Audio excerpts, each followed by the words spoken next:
In the summer of 1923, 3 fishing vessels disappeared off the coast of Maine within a single week.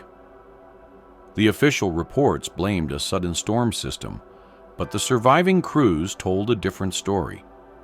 They spoke of something massive moving beneath their boats, of scales the size of dinner plates, and of a sound like ship cables dragging across stone that came from the deep. What they saw changed how they looked at the ocean forever. So, before we continue, please make sure to leave a like and let us know where you're watching from. Thanks. I was second mate on the Molly's Dream, out of Portland that August. The mackerel were running thick, and every boat with a working engine was pushing further into the Gulf of Maine. Captain Elias Cray had owned the Dream for 12 years and knew every current between Casco Bay and Mount Desert Rock. He was a careful man who checked his barometer 3 times before breakfast and never sailed without a full crew. That caution is why I lived to tell this. Our crew was small but experienced.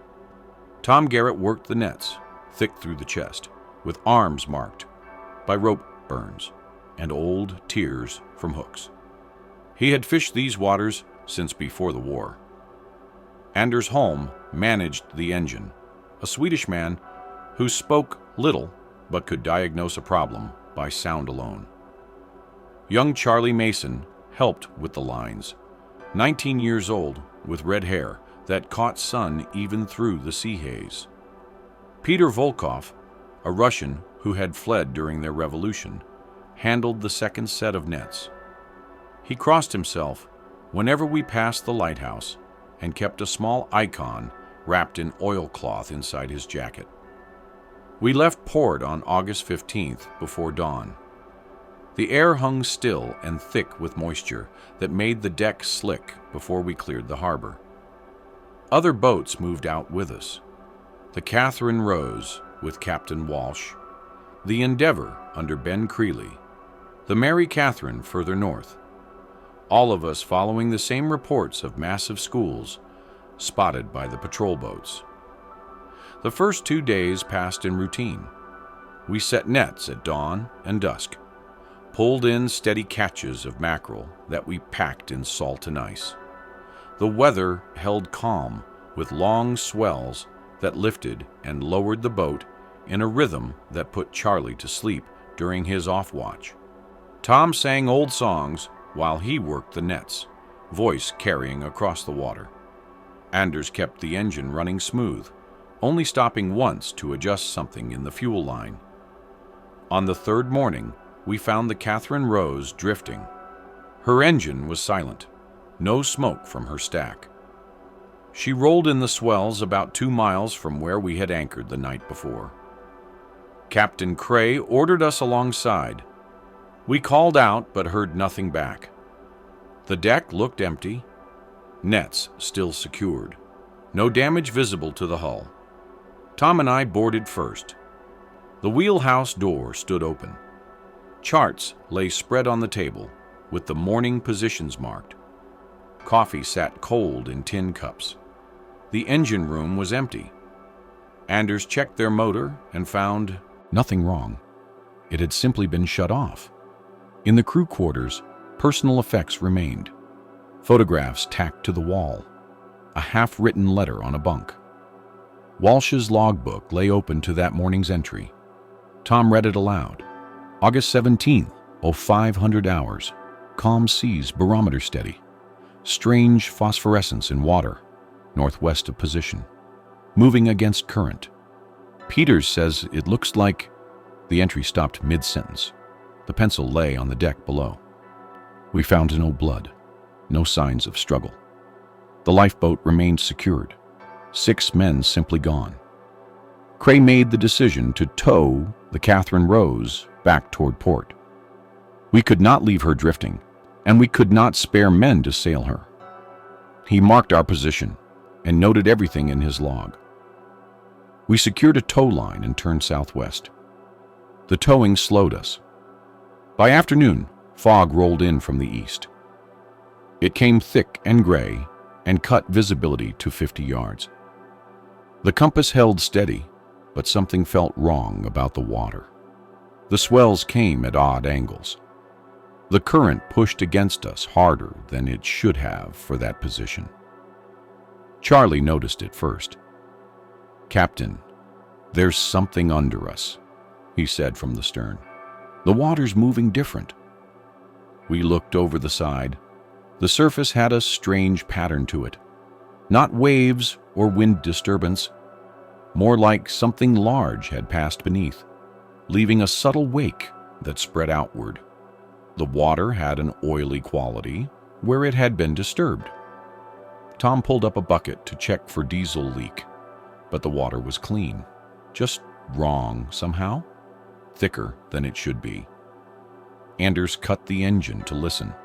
Without the motor, we heard only the slap of water on the hull and the creak of the tow line. Then another sound rose from below. A long, scraping-like rope dragging over barnacles, but deeper and steadier. It came from directly under us, moved toward the bow, then faded toward the Catherine Rose. "Start the engine," Cray ordered. Anders cranked it back to life. We maintained course, but everyone watched the water now. Peter had his icon out, holding it in his left hand, while his right gripped the rail. Tom loaded our rifle, though what good it would do against something under the water, none of us knew. The fog thickened as evening came. We should have reached the patrol lanes, but saw no other vessels. The compass showed we were on course, but the current fought us. The Catherine Rose dragged behind like dead weight. Then her tow line went slack. We had not stopped. She had moved closer on her own. Tom and I hauled in the line until it grew taut again. Within minutes, it went slack again. "Something's pushing her," Tom said. Cray reduced speed. In the fog, we could barely see the Rose's outline. She seemed to be riding lower in the water. Anders checked our own hull level. We were fine. But the Rose continued to settle. We watched her masts shorten against the fog. Then she was gone. No sound of breaking timber. No rush of air from her holds. She simply descended into the water and disappeared. The tow line ran straight down. Tom took an axe to cut it before it could drag our stern under. "Port! Full speed!" Cray ordered. Anders pushed the throttle. The engine coughed, then roared. We turned hard to port, away from where the Rose had gone down. That was when we saw it clearly for the first time. A coil of something broke the surface 30 yards to starboard. Dark green with a ridge of spines along the top. Each spine the length of a man's forearm. The body was as thick as our boat was wide. It moved without hurry, sliding through the water in a motion that showed only a fraction of its length. Scales caught what little light came through the fog. They were arranged in patterns that seemed almost deliberate. The coil rose higher, water streaming off its surface, then slipped back below. Charlie made a sound in his throat. Not quite a scream. Tom raised the rifle, but did not fire. What was the target? Where would a bullet matter to something that size? Peter spoke rapid Russian. Prayer or curse, I could not tell. Anders kept his hand on the throttle, but watched over his shoulder. "Maintain speed," Cray said. His voice stayed level, but I saw his knuckles white on the wheel. "Do not stop. Do not slow." We held northwest through the fog. The compass needle moved in small jerks rather than smooth motion. The water remained disturbed around us, with patterns that suggested movement below. Once, something scraped the hull. A long touch, from stern to bow, like a hand running along our keel. the boat shuddered. The engine missed a stroke. Anders adjusted something, and it caught again. Night came without sunset. The fog simply darkened around us. We could not anchor. We could not stop. We had to maintain way or risk being a stationary target. Cray ordered all lights lit, not for navigation, but to keep the deck visible, to see if anything came aboard. Tom and I stood watch at the stern. The wake behind us glowed with phosphorescence that seemed too bright for August. It trailed out into the fog like a road. Sometimes the glow moved in ways the wake did not cause. Lateral shifts, rises and falls, as if something followed in our path just below the surface. Near midnight, we heard the Endeavor's horn. 3 long blasts, the distress pattern. It came from ahead and to starboard. Cray faced a choice: respond and risk whatever had taken the rows, or maintain course and leave them. He chose a middle path. We turned slightly toward the sound, but did not approach directly. The fog parted enough to show the Endeavor's lights. She listed badly to port. Her deck was awash. Men clung to the wheelhouse roof. We saw Ben Creeley waving a lantern. As we approached, something moved between us. Not a coil this time, but a head rising from the water. The size defied sense. Larger than our wheelhouse. The skull was flat and wide, like a snake's, but with a ridge of bone above each eye. The eyes themselves were pale, almost white, and reflected our lights like a nocturnal animal's. The mouth opened slightly and showed teeth in rows. Not sharp like a shark's, but blunt and curved backward. Made for gripping, not cutting. Water ran from its jaw in streams. It looked at us. Not the way a fish looks. It observed. It considered. Those pale eyes moved from man to man on our deck. When they reached me, I felt something cold in my chest, like ice water in my lungs. The thing had intelligence. Alien and old, but undeniable. It knew we were there. It knew we were afraid. The head turned toward the Endeavor. The men on her roof scrambled backward.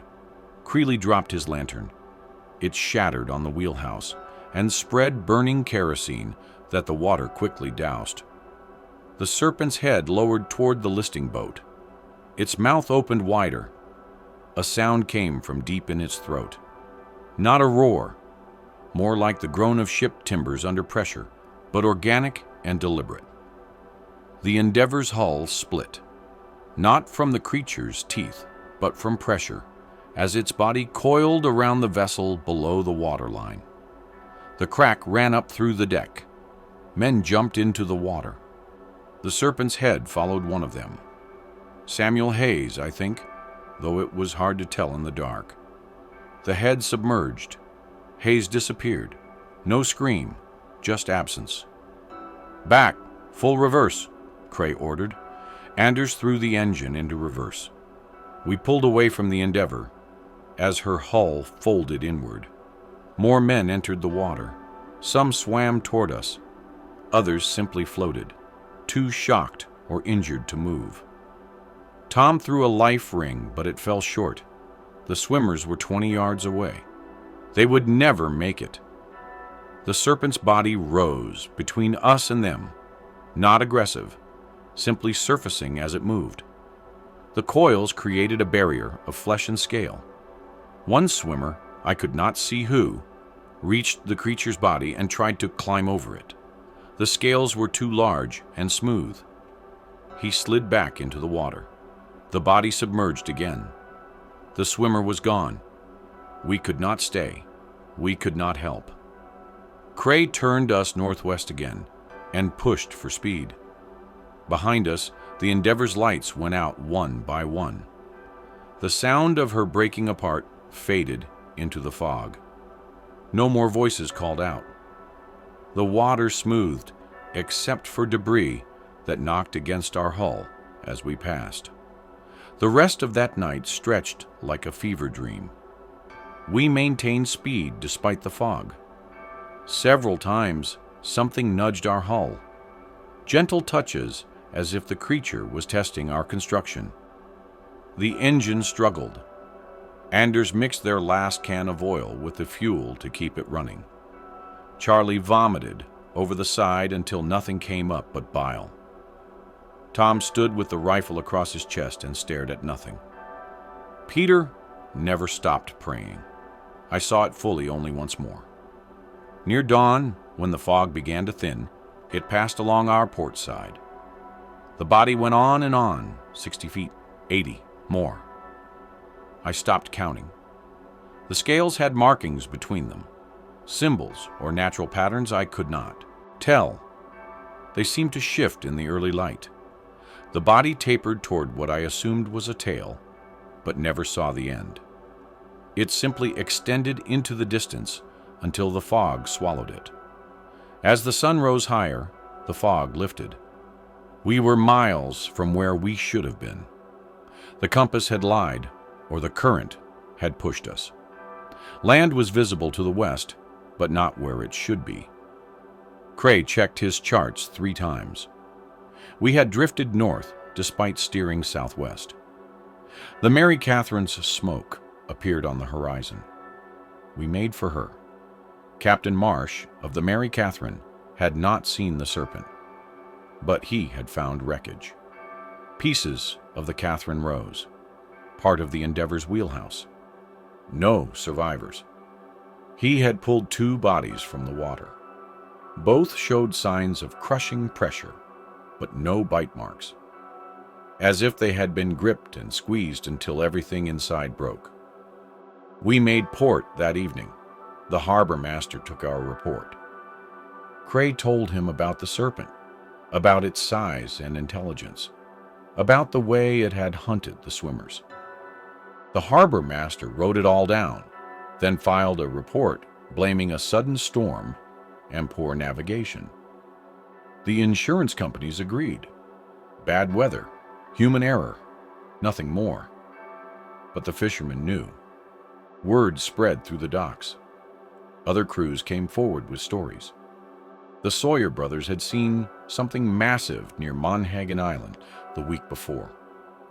A lobster boat reported all their traps on the eastern grounds destroyed, the lines not cut, but pulled down until they snapped from pressure. The crew of a merchant vessel swore something had paced them for 6 hours one night, visible only as a phosphorescent wake that moved independently of any current. I left the Molly's Dream the next week. Cray understood. Tom quit the sea entirely and took work in a mill in Lewiston. Charlie joined the Merchant Marine and sailed for warmer waters. I do not know what happened to Peter or Anders. They were not at the dock when the Dream next sailed.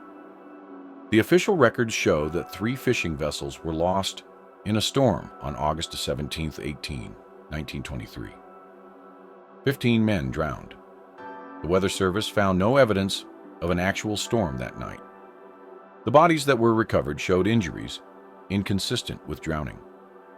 But the reports were filed and accepted. The insurance paid out. The widows grieved. I have not been on the ocean since. I work in an office now, far from any port. But on humid August nights, when the air hangs thick and still, I remember the weight of those pale eyes looking at me across the water. I remember the sound of the Endeavor's hull cracking.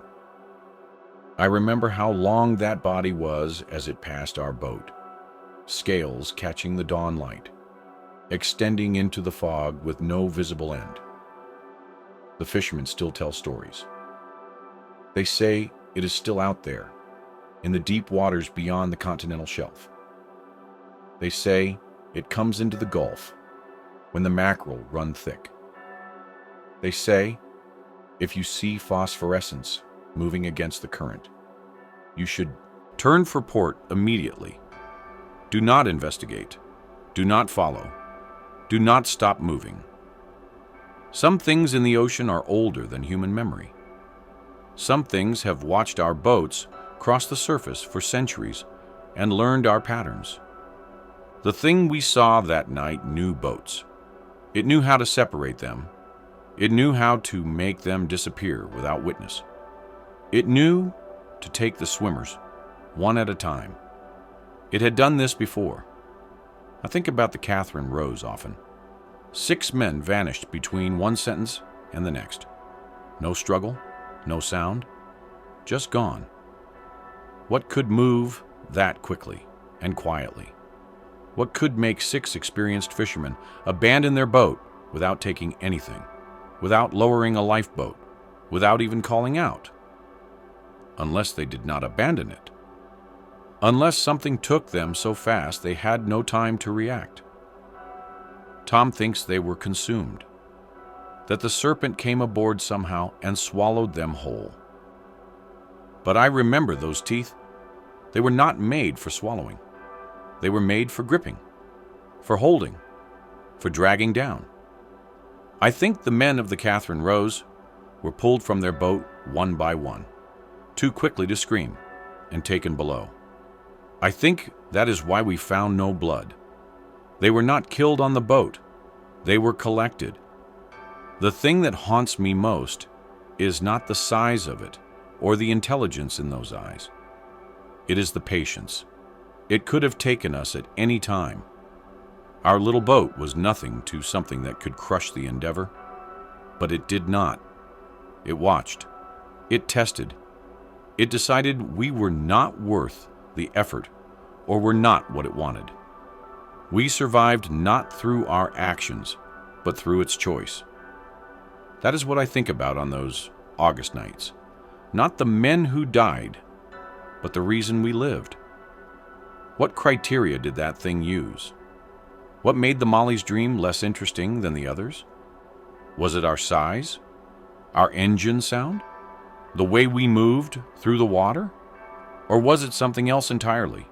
Some factor we cannot understand, because we cannot think like something that old and that alien. The deep waters off Maine reach down thousands of feet. The bottom has never been properly mapped.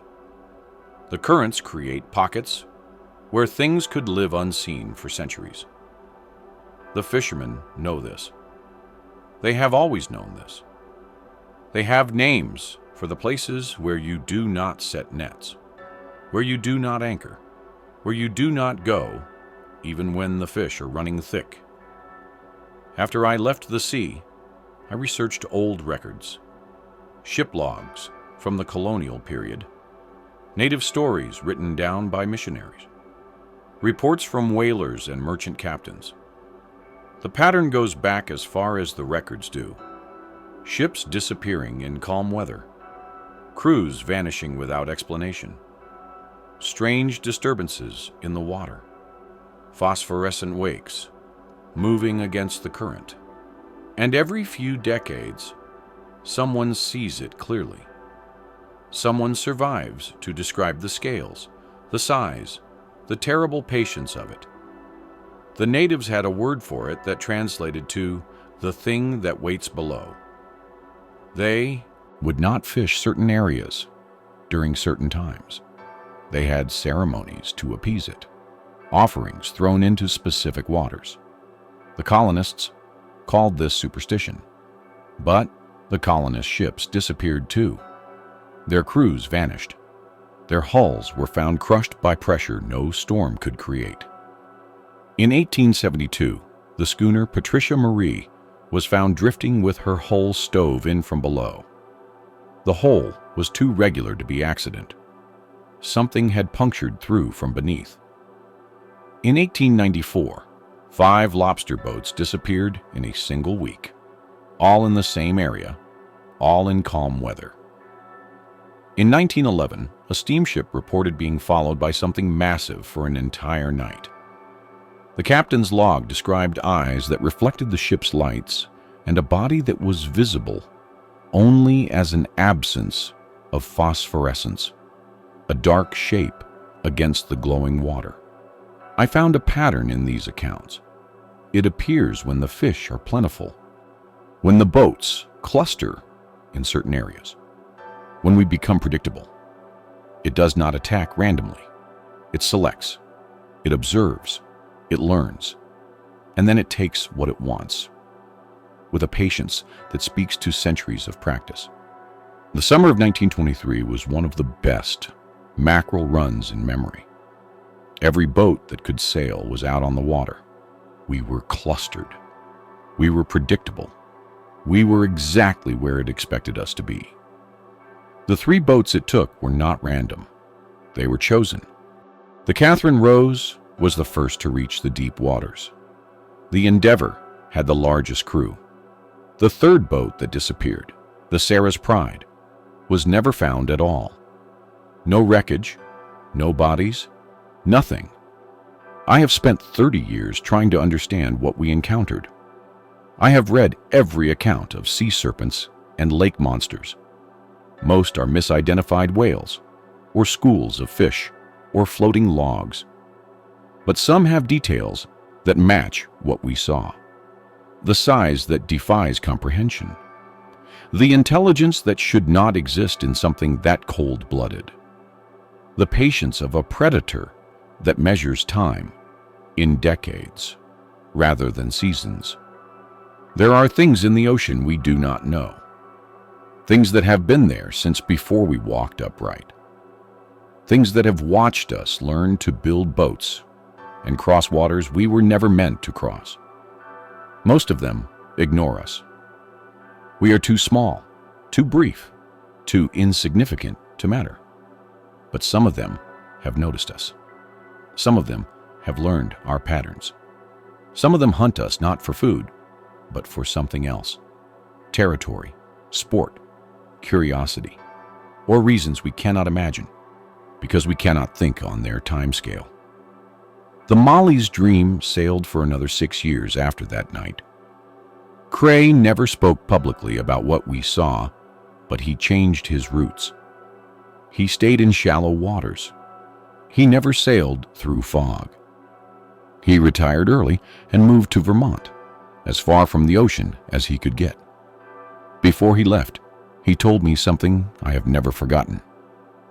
"It let us go," he said, "not because we escaped, but because it was done with us. We were the messengers, the ones who would come back and tell others to be afraid." It wanted us to spread fear, because fear keeps boats away from its waters. Fear is more effective than killing everyone. Dead men tell no tales, but frightened men tell nothing but tales. He was right. The story spread through every port in Maine. Fishermen avoided those waters for years. The mackerel still ran there, but the boats stayed away. The thing below got what it wanted. Solitude, territory unmarked on any chart, but known to every captain who heard our story. A place where humans did not go because something waited there that was older and larger and more patient than anything we could fight. But memories fade. New captains come up who think the old stories are just superstition. Boats push further out again. The cycle continues. Every few decades, someone sees it clearly. Boats disappear. Men vanish. The authorities blame weather or human error. The insurance companies pay out. The stories become legends. And somewhere in the deep waters off the coast of Maine, something waits with the patience of centuries for the next time we forget to be afraid. I am old now. Most of the men who were there that night are dead. The records have been filed away. The official story has become the only story in most histories. But I needed to tell this while I still could. Not because I expect anyone to believe me, but because someone should know what really happened to those 15 men in August 1923. They did not die in a storm. They were taken by something that has been taking men from these waters for longer than anyone wants to admit. If you sail off the coast of Maine and you see phosphorescence moving against the current, turn for port. If your compass spins without reason, turn for port. If you hear something scraping along your hull like rope over barnacles, but smoother and longer, turn for port immediately. Do not investigate. Do not be curious. Do not assume your boat is stronger than the ones that came before. The ocean is older than us. The things that live in its depths are older still. Most of them do not care that we exist. But some of them know we are here. Some of them remember every boat that has crossed their territory. Some of them are waiting with a patience we cannot comprehend for the next time we venture into waters that were never ours to claim. The Serpent I saw in 1923 is still out there. I am certain of it. Things that old do not die easily. It has probably grown larger. It has certainly grown smarter. It has watched our boats evolve from sail to steam to diesel. It has learned our new patterns. It knows our technology. And it remains exactly what it was that night. Something so far beyond our understanding that we can only run from it and hope it chooses to let us go. That is the real fear that has followed me for 30 years. Not that we encountered a monster, but that the monster encountered us and found us insignificant. We survived because we were beneath its concern. We were catch and release. We were allowed to leave so that others would know to stay away. We were nothing more than a message it sent to our species. These waters belong to something else. The fishermen still know. They pass the story in quiet voices on foggy nights. They mark their charts with places to avoid. They listen to their engines and watch their compasses and pay attention to the way the water moves. Because somewhere off the coast of Maine, in waters that reach down to darkness, something waits with infinite patience for the next boat to venture too far from shore. And it remembers every boat it has ever taken.